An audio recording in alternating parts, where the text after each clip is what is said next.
말씀 출애굽기 3장의 말씀입니다. 출애굽기 3장 10절로 14절의 말씀입니다.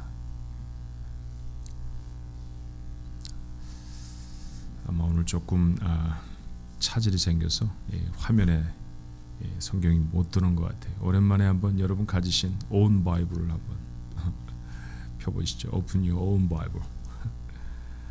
출애굽기 3장 10절로 14절의 말씀입니다. 이제 내가 너를 바로에게 보내어 너에게 내 백성 이스라엘 자손을 애굽에서 인도하여 내게 하리라. 모세가 하나님께 아뢰되 내가 누구이기에 바로에게 가며 이스라엘 자손을 애굽에서 인도하여 내리이까. 하나님이 이르시되 내가 반드시 너와 함께 있으리라. 내가 그 백성을 애굽에서 인도하여 낸 후에 너희가 이 산에서 하나님을 섬기리니 이것이 내가 너를 보낸 증거니라. 모세가 하나님께 아뢰되 내가 이스라엘 자손에게 가서 이르기를 너희의 조상의 하나님이 나를 너희에게 보내셨다 하면 그들이 내게 묻기를 그의 이름이 무엇이냐 하리니 내가 무엇이라고 그들에게 말하리이까. 하나님이 모세에게 이르시되 나는 스스로 있는 자니라. 또 이르시되 너는 이스라엘 자손에게 이같이 이르기를 스스로 있는 자가 나를 너희에게 보내셨다 하라. 아멘. 6월 첫 번째 주일입니다. 지나간 5달도 하나님 은혜 가운데 우리를 살리시고 우리를 지켜주신 것 감사합니다. 6월 첫 번째 주니까 한번 곁에 계신 분들, 주위에 계신 분들 축복했으면 좋겠어요.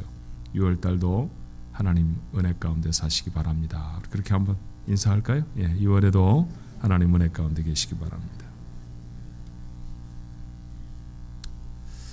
로마 제국은 사상 유례가 없이 오랜 시간 동안 대단한 지역을 다스리던 역사상 아주 유명한 제국입니다. 그런데 그 제국의 기초를 놓은 사람은 라틴어 발음대로 읽으면 카이사르라고 하는 사람이고요. 영어 발음으로는 우리가 시저라고 익숙해져 있는 사람이죠. 그런 유명한 정치인이었고 훌륭한 장군이었어요. 그런데 훌륭한 사람은 잘하는 게 맞는 모양입니다. 글도 참 잘 쓰더라고요. 그가 지금은 프랑스 지방인데 당시에는 갈리아라고 불리우던 지역을 평정을 합니다. 그래서 가장 로마화 되어진 먼저 로마화 되어진 지역이 바로 그 프랑스 지역이죠.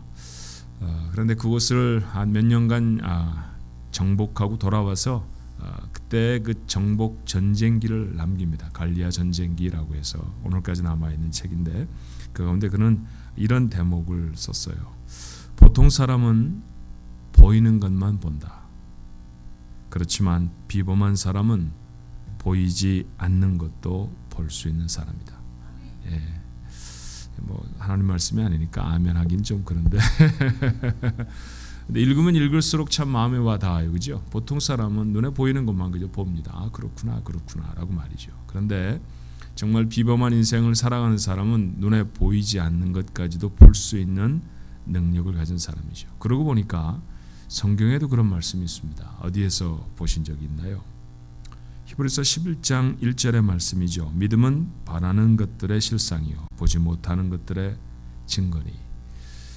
제 설교에 익숙한 분들은 제가 이것을 어떻게 자의적으로 번역하는지를 좀 아십니다. 저는 이 말씀이 이런 것 같아요. 믿음은 보이지 않는 것을 볼 수 있는 능력입니다. 그렇게 번역해도 본문의 말씀의 뜻에 크게 어긋나지 않는다고 저는 생각합니다. 믿음이라는 것은 보통 사람들이 늘 보는 것을 뛰어넘어 볼 수 있는 힘과 능력이죠. 그렇습니다. 오늘 여러분과 함께 하고 싶은 얘기는 보이는 것과 보아야 할 것 사이의 이야기죠. 하나님이 모세를 부르셔서 사명을 주셨습니다. 출애굽기 3장 9절로 10절의 말씀이에요. 이제 가라 이스라엘 자손의 부르짖음이 내게 달하고 애굽 사람이 그들을 괴롭히는 학대도 내가 보았으니 이제 내가 너를 바로에게 보내어 너에게 내 백성 이스라엘 자손을 애굽에서 인도하여 내게 하리라. 이게 모세가 받았던 사명이었습니다. 이스라엘 백성을 이집트에서 인도해내라. 그들이 너무 고통스럽고 너무 어려우니까 내가 너를 그들 중에 보내서 그 사람들을 인도하게 하리라. 이런 걸 말해서 사명이라고 한다고 했죠. 또 좀 거창하게 말하면 소명, 콜링이라고도 말할 수 있습니다. 하나님의 콜링을 받았을 때, 하나님의 부르심을 받았을 때 보통 사람들이 어떨까요? 모세는 어떻겠습니까? 너무 기뻤을까요? 야, 하나님이 드디어 나를 민족의 지도자로 세우시는구나. 그랬을까요? 요즘 하도 정치인들이 자기를 뽑아달라고 하는 이야기들을 많이 텔레비전을 통해서 보셨기 때문에 어떤 그룹의 어떤 나라와 어떤 민족의 리더가 지도자가 되어지는 것이 그들이 막 열망하고 바래서 되어지는 것처럼 보이지만 사실 이것이 큰 부담이 없이는 맡을 수 없는 일이죠. 자, 모세에게 하나님이 그렇게 말씀하셨을 때 모세의 반응을 했습니다. 오늘 본문에 있는 말씀이죠. 11절에 모세가 하나님께 말합니다. 내가 누구이기에 바로에게 가며 이스라엘 자손을 애굽에서 인도하여 내리이까? 여쭤볼게요. 하겠다는 말입니까? 못하겠다는 말입니까? 못하겠다는 말입니다. 나는 못 갑니다. 왜 모세는 하나님의 부르심을 거절했을까요? 그가 하나님의 부르심을 두렵게 볼 수밖에 없었던 자신에게 크게 보이는 것들이 있었어요. 모세에게 크게 보여졌던 게 무엇이었을까? 한번 생각해 볼까요? 그 첫 번째는 아마도 자기 자신이었던 것 같습니다. 지금 그의 나이는 80살이죠. 이 가운데 80이 되신 분이 거의 안 계시는데 80 하면 당시에도 적지 않은 나이입니다. 무엇인가를 새롭게 시작하기에는 나이가 너무 많죠. 더군다나 그가 지금 하려고 하는 일들이 집 한 채 짓는 것 정도 아니잖아요. 한 민족을 끌어내고 독립시켜야 한다는 일 아닙니까? 민족을 구출해내는 것이죠. 그렇다고 하면 그에 걸맞는 지명도가 좀 있어야 하지 않을까요? 그의 직업은 무엇입니까?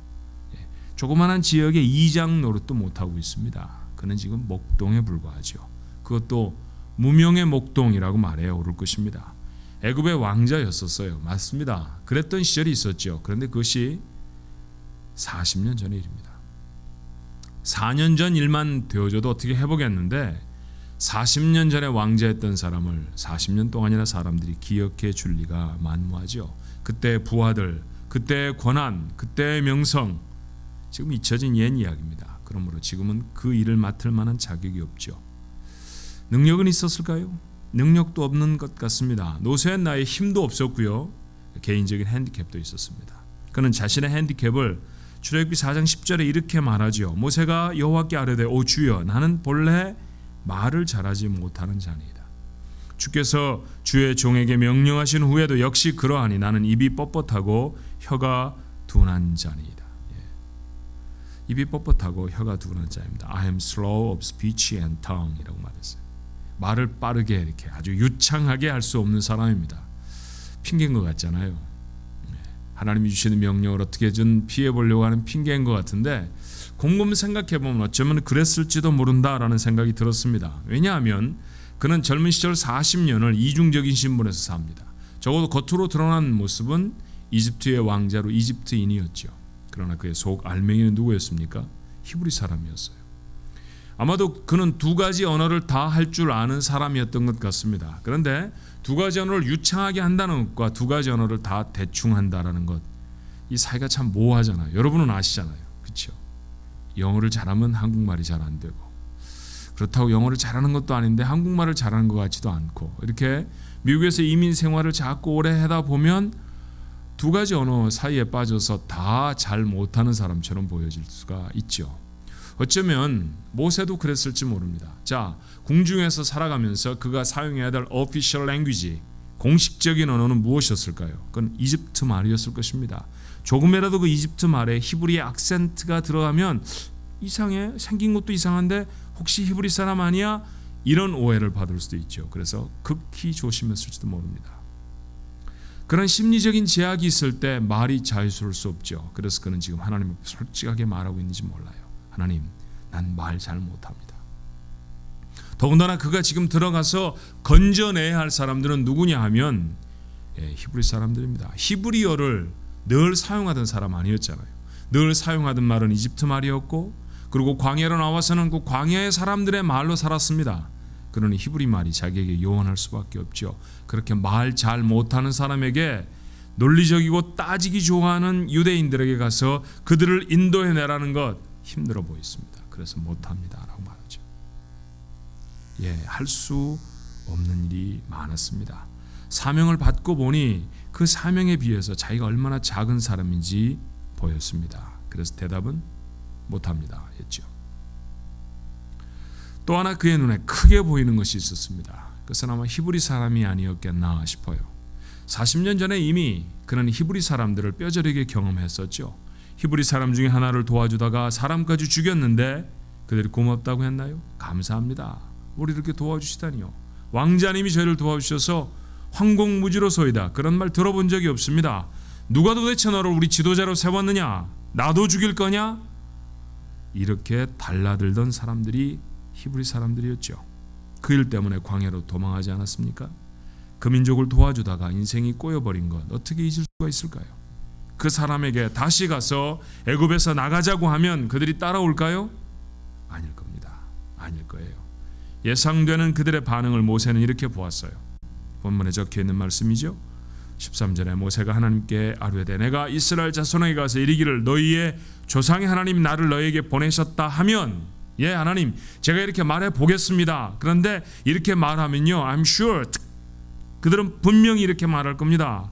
그들이 내게 묻기를 그의 이름이 무엇이냐 하리니 내가 무엇이라고 그들에게 말하리까. 도대체 너 누가 보냈느냐, 너한테 누가 이런 일을 맡겼느냐 라고 따지고 들 것이라는 얘기죠. 이해가 되지 않습니까? 예, 충분히 모세의 생각을 알 수 있을 것 같아요. 나아가서 그 사람들은 40년 만에 나타난 모세를 절대로 믿어주지 않았을 것입니다. 출애굽기 4장 1절에 모세가 다시 말해요. 모세가 대답합니다. 그러나 그들이 나를 믿지 아니하며 아무리 말해도 나를 믿어주지 아니할 것이라는 것이죠. 그리고 내 말을 듣지 않을 것입니다. 이르기를 여호와께서 너에게 나타나지 아니하셨다 하리이다. 그랬을 것입니다. 그래서 못 가겠다고 하는 것이죠. 그 사람들하고 가서 무엇인가를 도모할 자신이 없었습니다. 그것뿐이 아니었죠. 바로도 크게 보였을 것입니다. 이집트의 경제력이 히브리의 노예들을 바탕으로 하고 있다는 사실을 모세는 모르지 않습니다. 히브리 사람들은 이집트 사람의 입장에서 보면 아주 훌륭한 재산이었어요. 그런데 그 재산을 달라고 하면 순순히 주겠습니까? 힘이라도 있으면 총이나 칼이라도 갖다 들이대고 어떻게 바로를 협박이라도 해보겠는데 목동에 나가서 중동 지방 최고의 나라 왕에게 노예를 풀어주라고 하면 예 할 왕이 어디 있습니까? 어림도 없는 소리입니다. 자신을 보아도 이끌어낼 백성 히브리 사람을 보아도 싸움을 해야 할 바로를 보아도 다 너무너무 컸습니다. 그래서 모세의 대답은 보낼 만한 사람을 보내십시오. 나는 아닙니다. 눈에 보이는 것에 머물러 있으면 하나님의 부르심에 응답할 수 없습니다. 그렇죠? 하나님은 종종 여러분을 부르십니다. 아주 작게 보이는 일에서부터 크고 거창한 일, 인생 전체를 걸어야 한 일에서부터 일주일이나 한 달쯤을 헌신해야 하는 일로 여러분을 부르실 수 있죠. 그런데 눈에 보이는 것만 보면 그 어떤 부르심에도 응답할 수 없다는 것이죠. 하나님의 부르심은 포기되지 않는 것이라고 말씀드린 적이 있습니다. 예밖에는 대답할 수 없다고 했죠. 도망갈 구석이 없잖아요. 그렇다고 하면 이 사명을 맡기 위해서 해야 할 일은 뭘까요? 그렇습니다. 보이는 것만 보는 것이 아니라 보이지 않는 것을 보아야 합니다. 그게 뭘까요? 무엇을 보아야 했을까요? 자, 모세가 지금 서 있는 곳이 어디입니까? 불타는 떨기나무 앞에서 서 있죠. 소리가 들립니다. 누구의 소리였나요? 이미 지나간 본문의 말씀입니다만 출애굽기 3장 4절에 말하죠. 여호와께서 그가 보려고 돌이켜 오는 것을 보신지라 하나님이 떨기나무 가운데서 그를 불러 이르시되 모세야 모세야 하셨다고 했어요. 떨기나무 불꽃 속에서 소리가 들렸습니다. 하나님의 모습이 보이지는 않았을지도 모르지요. 그저 자기 눈앞에 나무가 불타고 있는데 나무가 사그러지지 않는 신기한 모습이었습니다. 그런데 또 하나 신기한 게 무엇이었나요? 그 속에서 소리가 들렸던 것이에요. 나무가 말할 수는 없지 않았겠습니까? 그렇다고 하면 그 나무 속에서 하나님이 말씀하고 계시는 것이죠. 그는 그곳에서 보이지는 않지만 그에게 말씀하시는 하나님을 보아야 했습니다. 근데 그걸 놓치고 있는 거죠. 우리는 비슷한 싸움을 사무엘상 17장에서 볼 수 있어요.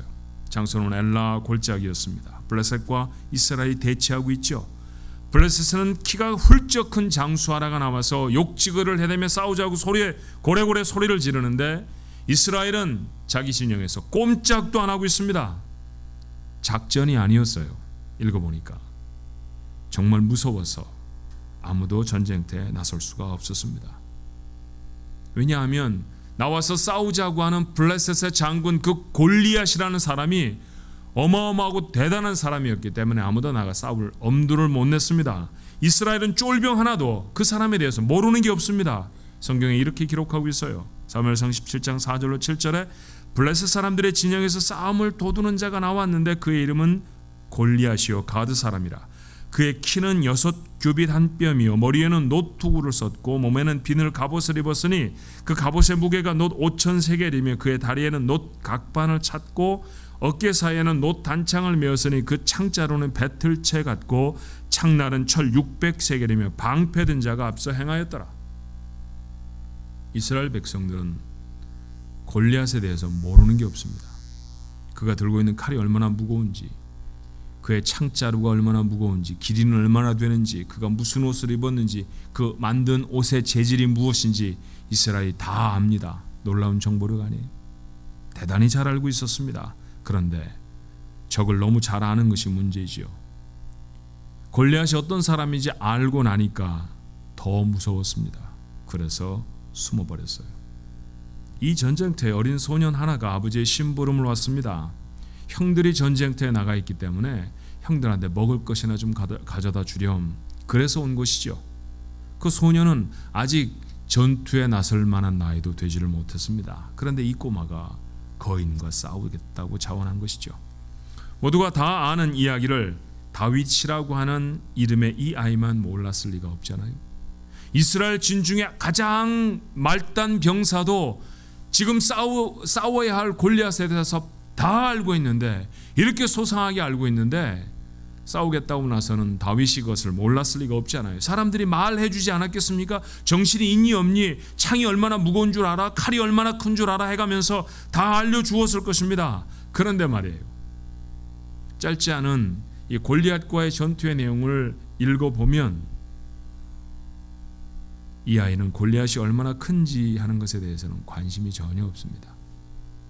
그가 얼마나 싸움을 잘하는지 이런 거는 전혀 안중에도 없어요.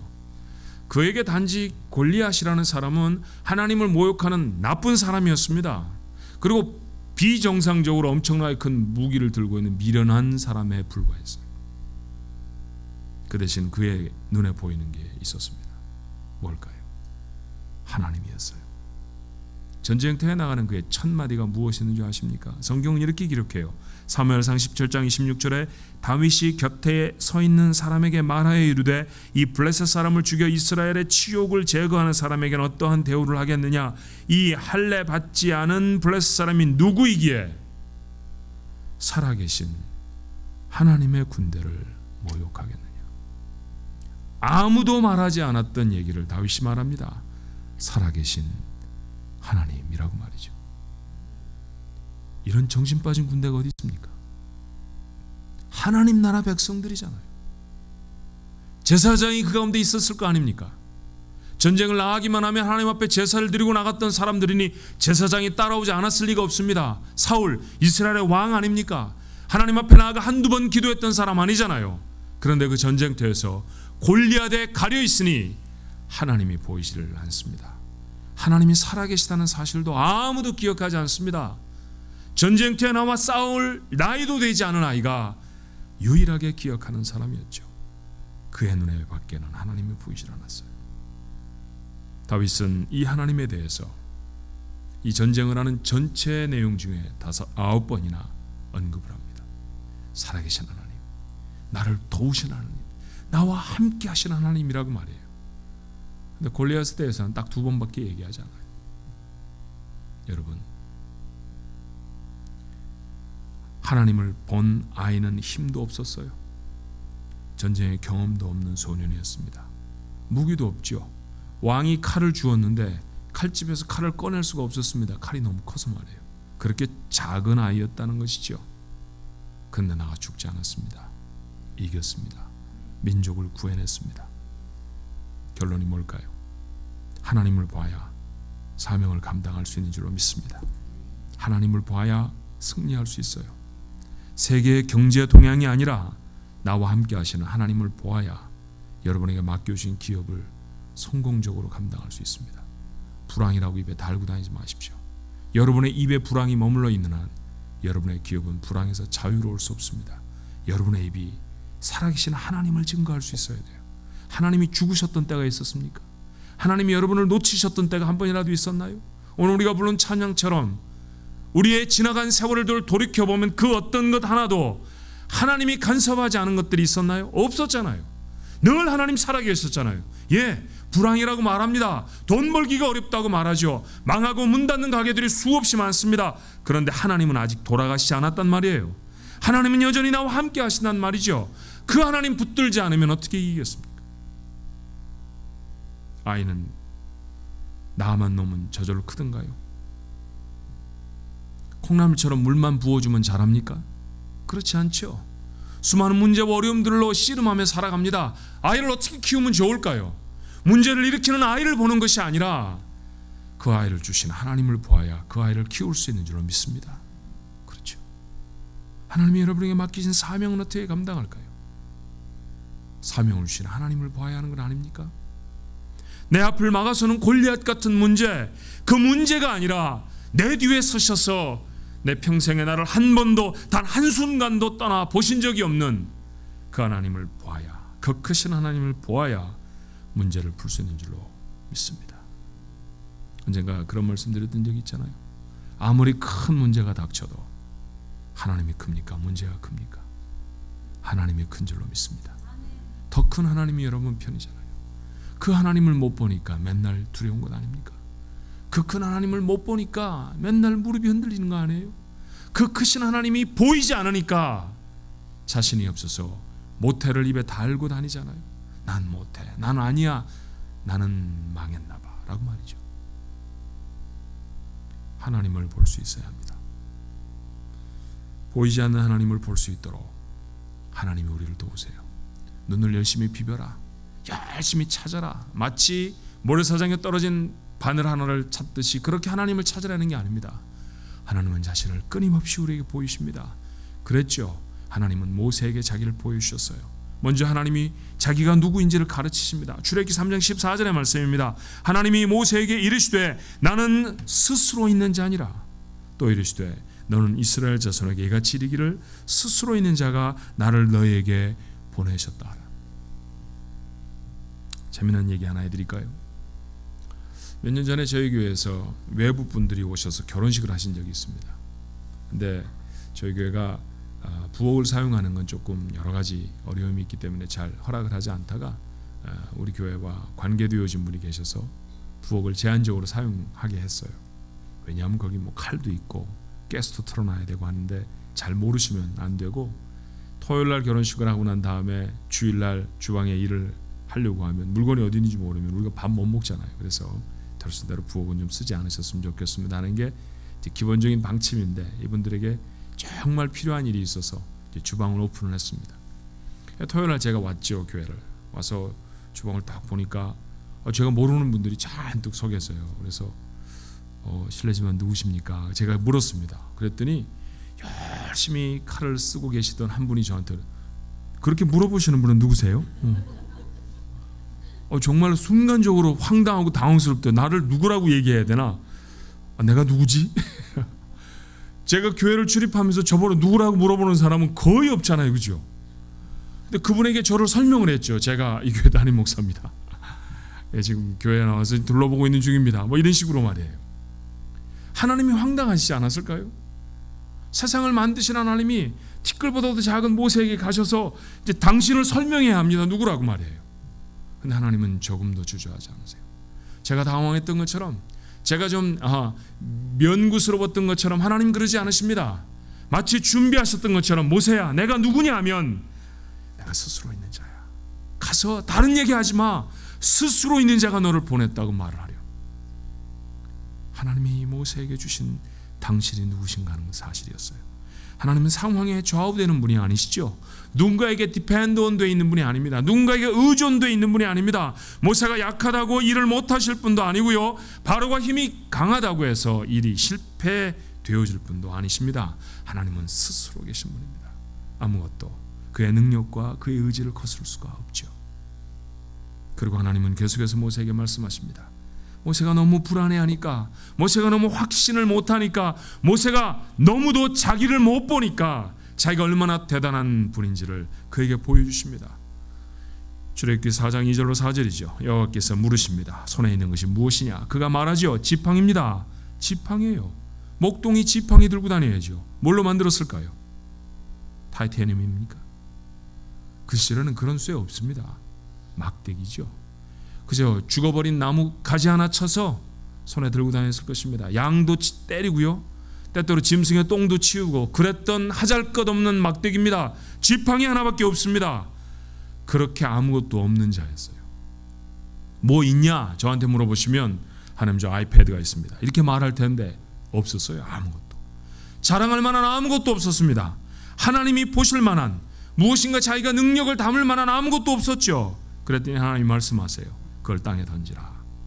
그 땅에 던지니 그것이 뱀이 된지라. 모세가 뱀 앞에서 피하매 여호와께서 모세에게 이르시되 내 손을 내밀어 그 꼬리를 잡으라. 그가 손을 내밀어 그것을 잡으니 그의 손에서 지팡이가 되었다라고 했어요.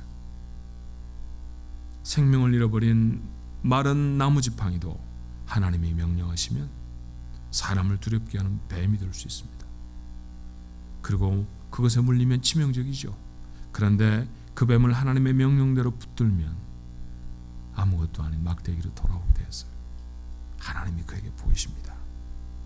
다시 말씀하세요. 6절로 7절이죠. 여호와께서도 그에게 이르시되 내 손을 품에 넣으라 하시매 그가 손을 품에 넣었다가 내어보니 그의 손에 문둥병이 생겨 눈같이 된지라. 조금 전까지 멀쩡한 손이었습니다.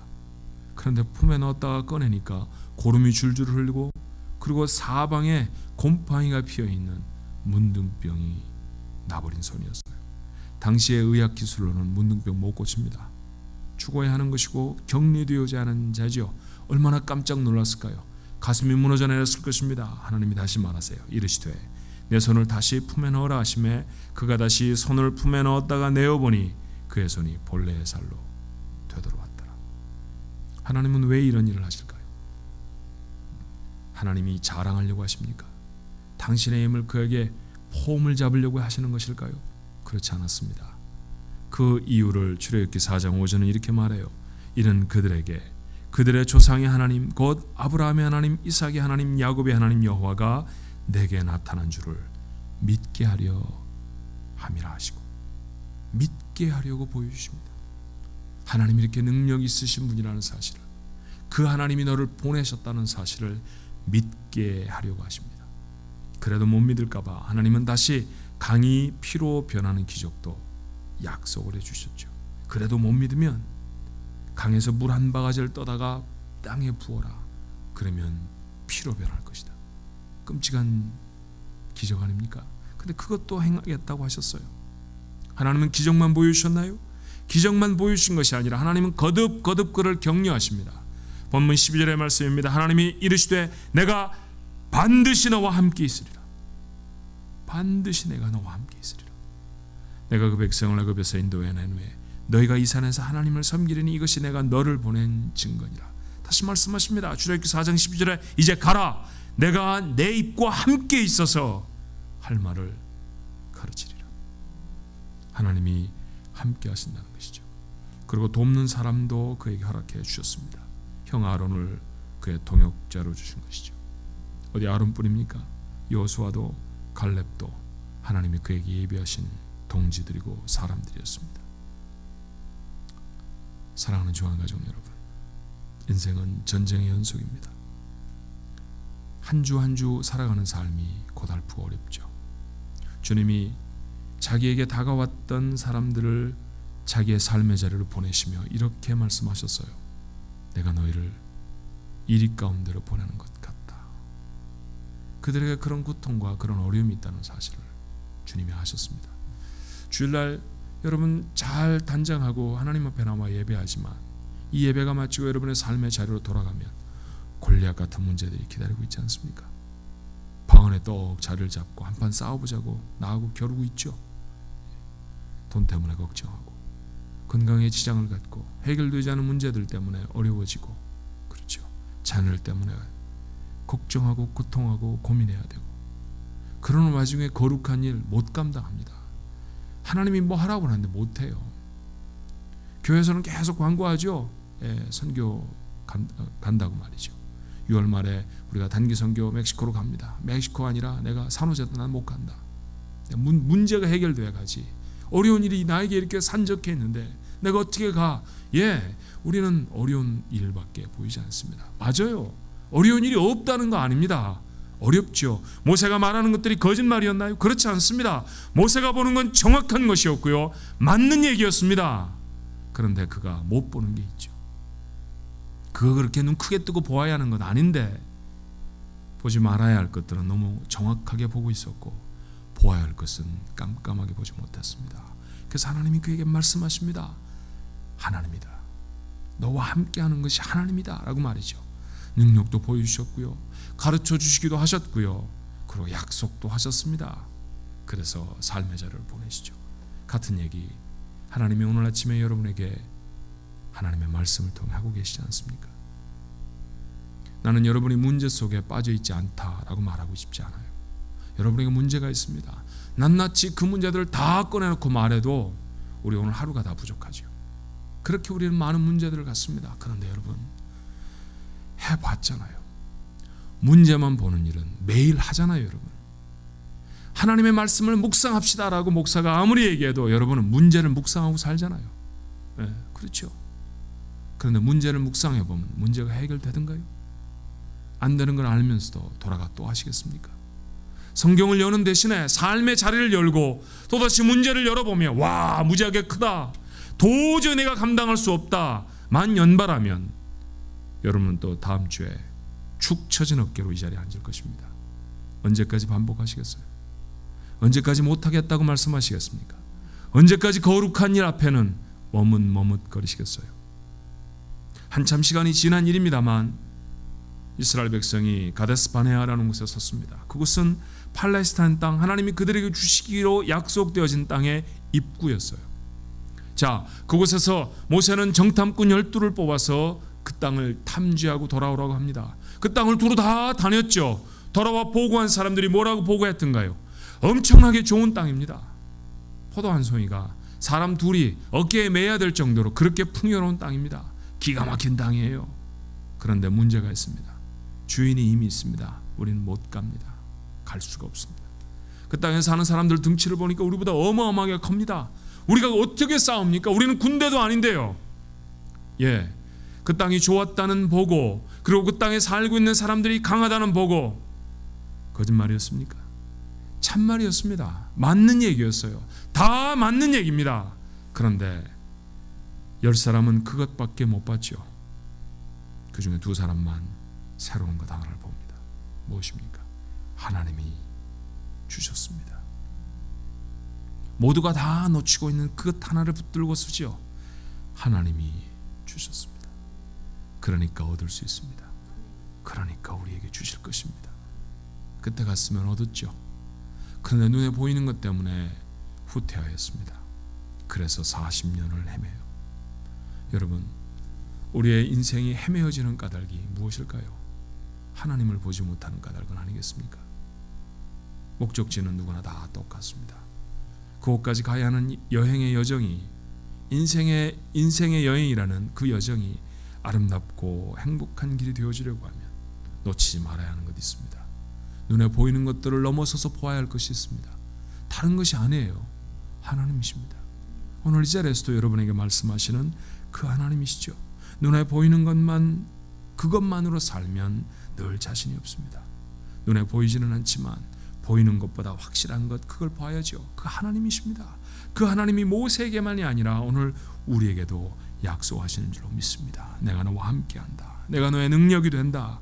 필요하면 기적도 사람도 줄 것이다. 수많은 기적 같은 사건들을 통해서 이미 하나님이 우리에게 들려주시지 않았습니까? 모세에게만 말씀하신 것이 아니라 우리의 지나간 인생 속에도 하나님이 우리에게 그렇게 이미 말씀하셨죠. 그러니 오늘 눈에 보이는 것을 넘어서는 능력이 우리 안에 회복되어져야 할 줄로 믿습니다. 다윗이 골리앗을 무너뜨리듯이 모세가 그 민족을 마침내 구원해내듯이 여러분의 맡기신 하나님의 거룩한 사명, 그것이 기업을 운영하는 것이건, 그것이 아이를 키우는 것이건, 여러분의 가정을 세우는 것이건, 아니면 교회의 신령한 사명이건, 그 어떤 것이 되더라도 하나님의 그 부르심이 여러분의 삶을 통해서 이루어지는 승리의 삶을 살게 되시기를 주님의 이름으로 축원합니다. 기도하십시다. 눈에 보이는 것만으로 살았습니다. 그것만 가지고 살면 망하고 넘어지고 두려울 수밖에 없다는 것, 적지 않은 인생을 살아가며 알면서도 주일에와 하나님의 말씀을 듣고 마저 하나님이 그래, 하나님이 그런 분이지, 고개를 아무리 열심히 끄덕거려도 집에 돌아가면 뱀처럼 또아리 틀고 앉아있는 문제밖에 보지를 못했습니다. 무서워서 피하고 도망가고, 안 했으면 좋겠다고 불평하고 원망하고, 그러다가 다 지치고 기진해서 하나님 앞에 나오면 또다시 하나님 말씀해 주시고, 아버지 오늘은 달라지게 하옵소서, 오늘 우리에게 하시는 말씀 그거 붙들고 눈에 보이지 않는 것 보게 해 주옵소서. 예, 문제가 큽니다. 장사가 잘 안 됩니다. 아이들을 잘 키울 자신이 없습니다. 건강 점점 나빠집니다. 그러나 주님, 그것보다 하나님이 더 크시지 않습니까? 더 분명하시지 않습니까? 그리고 그 하나님이 나에게 끊임없이 약속하지 않습니까? 내가 함께한다. 내가 너와 함께 갈 것이다. 내가 너를 도와줄 것이다.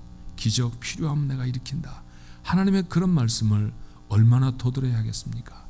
오늘 모세에게 하신 말씀, 모세뿐이 아니라 이 아침에 하나님 앞에 모두 앉은 당신의 백성들에게 하신 말씀인 줄로 믿습니다. 이 말씀 붙들고 보이지 않는 것들을 보는 믿음을 갖게 하옵소서. 그 하나님 붙들고 저들에게 맡겨진 인생 승리하는 축복의 인생들 되게 해 주시옵소서. 예수님 이름으로 감사하며 간절히 기도하옵나이다. 아멘.